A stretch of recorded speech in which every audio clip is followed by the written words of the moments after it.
Friends, welcome to my channel जिज्ञासा live. आज हम आप लोग के साथ शेयर करेंगे कि आप बच्चों को एडिशन कैसे बिल्कुल आसानी से सिखा सकते हैं। इससे पहले मैंने मैथ वर्कशीट 2 वीडियो आप लोग के साथ शेयर किया है। अगर आपने वह वीडियो नहीं देखा है तो डिस्क्रिप्शन बॉक्स में उसका लिंक है, आप जाके देख सकते हैं। तो चलिए स्टार्ट करते हैं।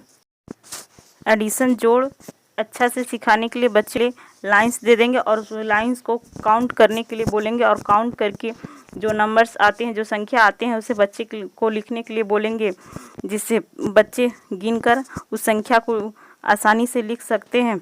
इन लाइनों को गिनकर टोटल जितनी संख्या होती है वह लिखेंगे। तो पहले बच्चों को अलग अलग गिनकर लिखने के लिए बोलेंगे, जिसमें इसमें 7 है, फिर अगला है 2 लाइन्स है तो 2 लिखने के लिए बोलेंगे और फिर उसे टोटल जोड़ने के लिए बोलेंगे, जिसमें 9 आते हैं, यानी कि 1 2 3 4 5 6 7 8 9, यानी कि टोटल 9 हुए। 7 और 2 9 हुए।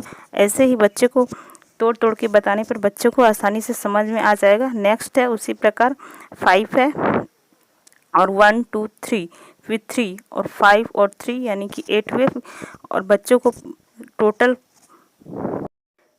लाइंस गिनकर लिखने के लिए बोलेंगे, जैसे 5 और 3 8 हुए। ऐसे ही बच्चे लाइन के द्वारा आसानी से समझ जाएंगे कि कितने लाइंस होने पर कितनी संख्या होती है और संख्या दिए रहने पर वह आसानी से जोड़ सकते हैं कि उस संख्या को जोड़ने पर टोटल कितना निकलेगा। जैसे जैसे बच्चे प्रैक्टिस करने लगेंगे वह संख्या को पहचानने लगेंगे कि कितनी संख्या होने पर कितनी लाइंस होते हैं और बाद में वह संख्या देखकर ही आराम से जोड़ पाएंगे कि कितनी संख्या होने पर कितना हमें जोड़ना है। जैसे 2 6 2 10 हुए। आगे ही ऐसे ही हम प्रैक्टिस कराते जाएंगे।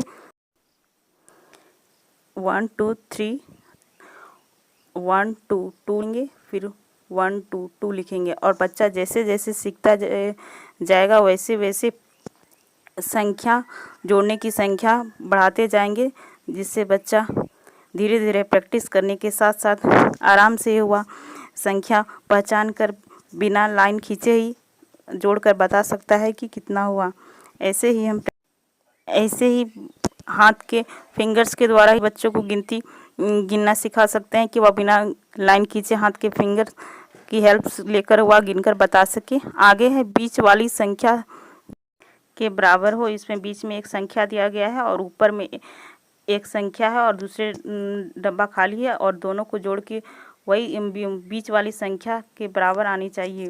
जैसे 5 दिया गया है और उसमें क्या जोड़े कि 12 आ जाए, तो उसके लिए 5 के बाद से गिनना स्टार्ट करेंगे 12 तक, से 6 7 8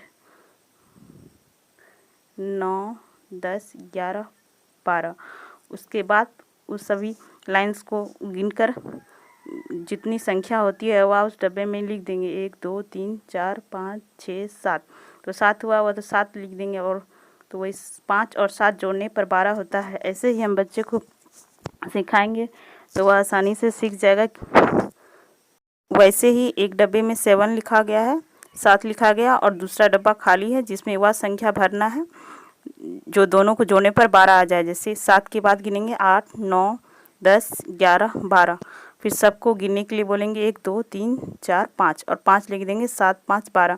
ऐसे ही हम बच्चों को लाइन खींचकर जोड़ना सिखा सकते हैं कि कोई संख्या लाने के लिए एक संख्या दिया गया है तो दूसरी संख्या क्या होगी, तो उस संख्या के बाद वाली संख्या से गिनने पर वह संख्या आसानी से आ जाएगी।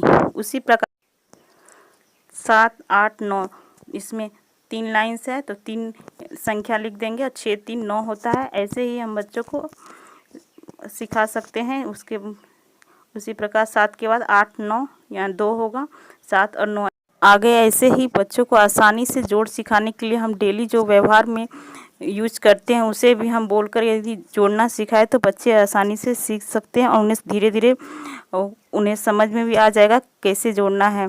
जैसे इसमें दिया गया एक टोकरी में 8 सेब है और दूसरे में है 5, तो दोनों मिलकर कितने हुआ, यानी कि दोनों को जोड़ना है। 8 और 5 दोनों को जोड़ने पर 13 होता है, तो तो बच्चे को पहले लाइन के द्वारा हम प्रैक्टिस करा चुके रहते हैं, जिससे बच्चे संख्या देखकर ही आराम से वह समझ जाएंगे कि इसे 8 बार 8 सेब होते हैं, और उसी प्रकार दूसरी संख्या देखकर भी वह सीख जाएंगे। 5 संख्या यानी कि 5 सेब हुए, ऐसे ही बच्चे इजीली संख्या देख के ही सीख जाएंगे, क्योंकि वह पहले से ही प्रैक्टिस किए हुए रहते हैं और उन्हें ऐसे जोड़ने में उन्हें दिक्कत नहीं होगी। हम ऐसे ही और भी प्रैक्टिस करा सकते हैं जो हम डेली यूज या डेली व्यवहार में लाते हैं। जैसे 3 टॉफ़ी है उस और 5 टॉफ़ी है, तो दोनों मिलकर कितनी हुई, तो बच्चा इजीली बता सकता है। नेक्स्ट प्रैक्टिस सेट है, इसमें 3 संख्याओं को जोड़ना है। उसे सिखाने के लिए पहले हम 2 संख्याओं को जोड़ना सिखाएंगे, और जो 2 संख्या को जोड़ने के बाद जो संख्या निकलता है उसे तीसरे संख्या के साथ जोड़ेंगे। ऐसे ही तोड़ कर बच्चे को जोड़ना सिखाने पर बच्चे समझकर जोड़ना सीखेंगे। ऐसे ही हम 2 संख्या को पहले जोड़ना सिखाएंगे। पहले लाइन के द्वारा हमने प्रैक्टिस कराया है, इसलिए बच्चे संख्या देखकर आसानी से जोड़ सकते हैं। नहीं तो उसे जिस संख्या को जोड़ना है उतनी लाइन लिखकर बच्चे आराम से जोड़ सकते हैं, और उस संख्या को और तीसरी संख्या से जोड़ने के लिए बोलेंगे, जिससे टोटल जितना होता है वह संख्या जोड़ सकेंगे बच्चे। वैसे ही प्रैक्टिस कराने पर धीरे धीरे फिर तीनों संख्या को जोड़ने के लिए बोलेंगे। इससे बच्चे समझकर स्टेप बाय स्टेप सीखेंगे, और वह आसानी से जितने भी संख्या धीरे धीरे बढ़ाते जाएंगे वह जोड़ सकेंगे। जैसे पहले 7 और 2 जोड़ेंगे जो 9 होता है, फिर उसे तीसरी संख्या के साथ जोड़ेंगे जो 17 होता है, फिर तीनों जोड़कर उसे बगल में लिखने के लिए बोलेंगे। ऐसे ही हम प्रैक्टिस कराने जोड़ना इजी वे में बच्चों को सिखा सकते हैं। इस तरीके से एक बार ज़रूर बच्चों को सिखाएं।